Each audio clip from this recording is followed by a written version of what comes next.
IPhone வணக்கம் அஸ்ஸலாமு அலைக்கும்.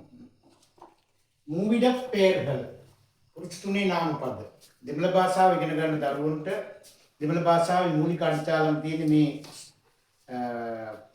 පුරුෂතුනේ සර්වනාම පද මත මේ පාඩම ඉතාමත් වැදගත්.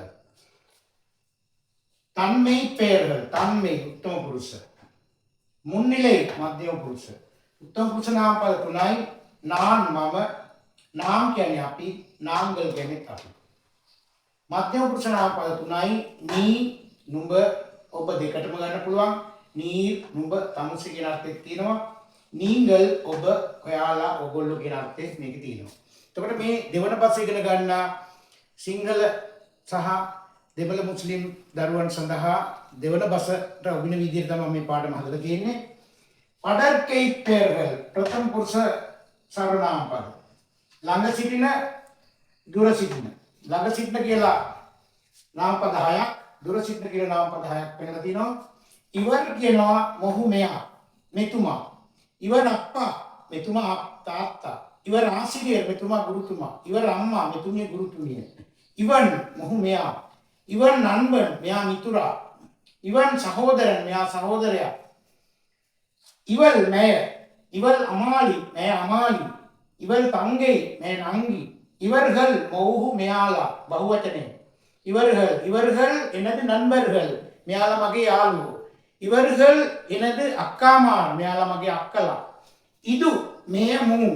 ඉදු ළඟ තියෙන දෙයක් පෙන්නනකොට ඉදු පුත්තහම් ඉදු පේනේ ඉදු පෙන්සිල් සතෙක් පෙන්වන්න පුළුවන්. ඉදු නායි ඉදු පූනේ ඉදු යානේ මේ අලියා. ඉදු පූනේ මේ පූසා. இது முயல் மேஹாவ இவை இது කියන වචනේ බහුවචනය. இவை என் புத்தகங்கள் මේවමගේ පොත්. இவை நாய்கள் முன் බල්ලෝ. இவை பூனைகள் முன் பூසෝ.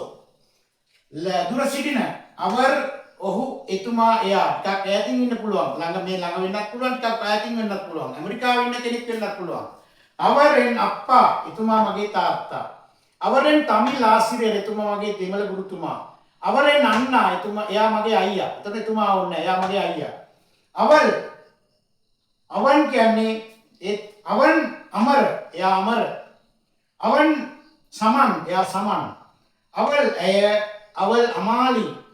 அவள் தங்கை එය නංගි. அவர்கள் බහුවචනයේකේ ඔවුන් එයාලා. அவர்கள் මානවர்கள் එයාලා ශිෂ්‍යයෝ. அவர்கள் ව්‍යාපාරිகள் එයාලා ව්‍යාපාරිකයෝ. அது එය ඌ ඒක. அது என் வீடு ඒ මගේ ගෙදර. அது என் வகுப்பு ඒ මගේ පන්තිය. அவை ඒවා උන් මේකේ බහුවචනය அவை புத்தகங்கள் அவை மேசைகள் அவை வீடுகள் මේ වගේ ඕන තරම් අදහස් හදන්න පුළුවන්. හොඳයි එහෙනම් අපි බලමු ඊළඟ පාඩමේදී මේ කොටස් නැවත විස්තරාත්මකව ඉගෙන ගන්න. අයිබෝවන්.